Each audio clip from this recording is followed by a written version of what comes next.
नीलम गोऱ्हे चुकीच्या व्यासपीठावर बोलल्या हा नंतरचा भाग असल्याचं एकनाथ शिंदे म्हणालेत।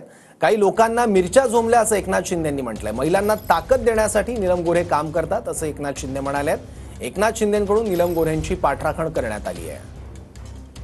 म्हणजे गल्ला ताब्यात घेण्याचा प्रयत्न नवीन मॅनेजरचा 12-13 पासूनच सुरू होता। नाही त्यांच्यावर ढकलला जात होता। 2 मर्सिडीज गाड्या मिळाल्यावरती एक पद।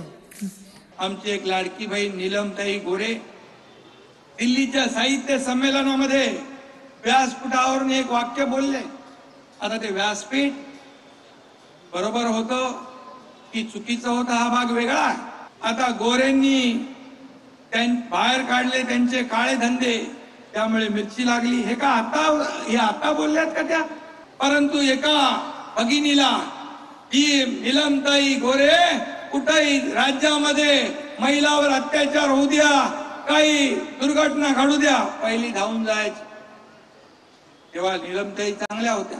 ही पोटदुखी आहे, पोटदुखी थांबत नाही याचं कारण ते डॉक्टर कडून औषध घेत नाही, ते कंपाऊंडर कडून औषध घेतात।